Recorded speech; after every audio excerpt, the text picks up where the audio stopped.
Okay, recording now. That's two people.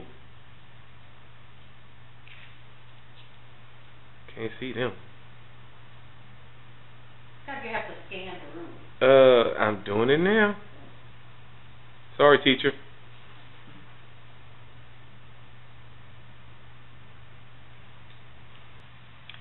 Hello, everyone. My name is Daphne Babin, and I want to thank you all for agreeing to participate in this communications project as I deliver my introduction speech. It's 1972, and I'm a happy-go-lucky 10-year-old little girl getting off the school bus, headed home to meet with my mom to get instructions on what I needed to do while she was away at school. You see, a typical day for me back then was attending school during the day and then coming home to take care of my siblings, which included making sure that everyone did their homework, ate supper, took their bath, and then got to bed on time. Doing all of this while my mom attended school at night, working on her degree. I did this from the age of 10 all the way through high school, and in fact, when I graduated high school, my mother graduated college 2 weeks after me. But being put in a responsible role at such an early age meant that I had to grow up fast. And so all during the years of me growing up, I really felt like my life's calling was to get married and have children and stay at home so I could take care of my husband and children, because that caretaking was the only thing I could identify with. After graduating high school, I took a full-time job at a local department store. One day, after a routine visit to my doctor, I found out that I was expecting my first child. So my boyfriend and I moved in together, and as far as I was concerned, we were going to live happily ever after. Here I was, a young, teenage, African-American, unwed mother with only a high school diploma, working for minimum wage, living below the poverty line, totally oblivious to the fact that I was probably going to end up being a statistic. 6 weeks after giving birth to my son, Brandon, I returned back to work. One day, while at work, I received a phone call from a local businessman who, after identifying himself, told me that he'd received my name and contact number from a teacher at a local high school.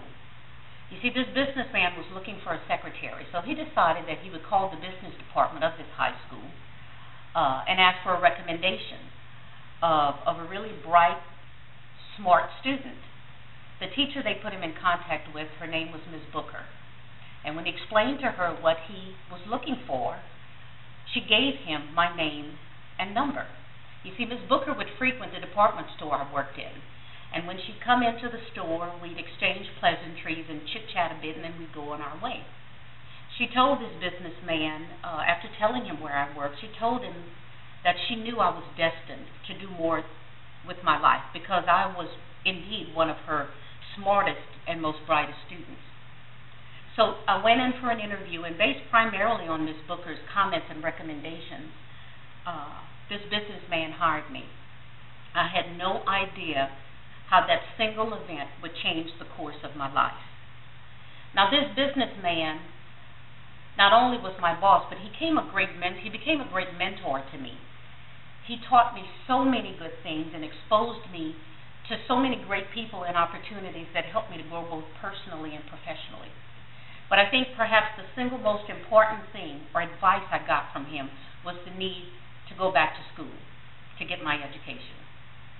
So I decided that I'd do that. Well, shortly thereafter, I found out that I was expecting my second child. So at that point, my plans were, after giving birth to my second child, I would go back to school full time. I gave birth to my second son in July of 1984, and my plans were to enroll in school in the fall of 1985. What I didn't count on, though, was how restless I'd become while staying at home, because I really wasn't used to staying at home all the time. So I decided I would go to work until it was time for me to enroll at school.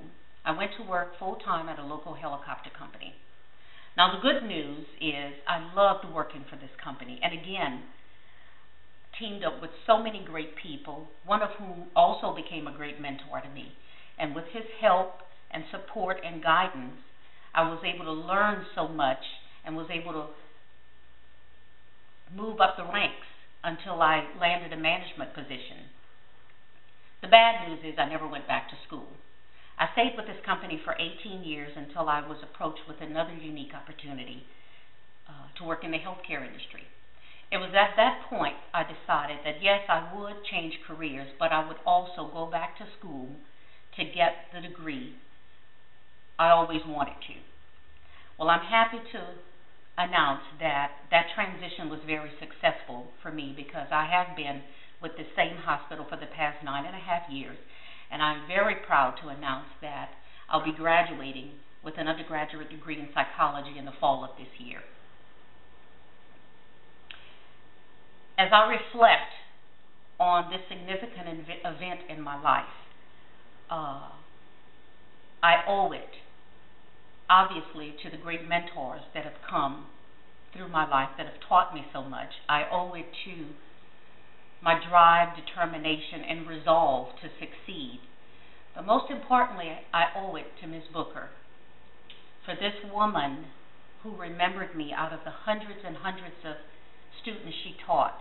For her to remember me and recommend me, that one phone call truly changed the course of my life's path. My only regret till this day is that I never had the opportunity to thank Ms. Booker. She passed away 20 years ago before I had the opportunity to pick up the phone or to go and visit her and say, thank you, you've changed my life. I think some of the things that I am most grateful for this experience, for that one phone call over 30 years ago, one, it kept me from becoming a statistic. Two, it brought so many great people and mentors in my life and allowed me to grow personally and professionally and allowed me to advance and enjoy a successful career without a college degree.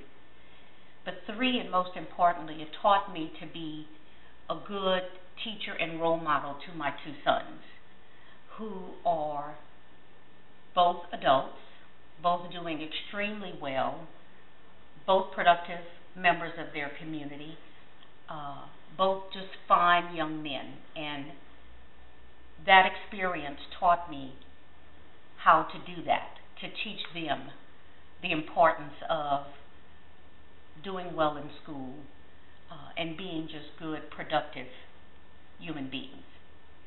Thank you all very much.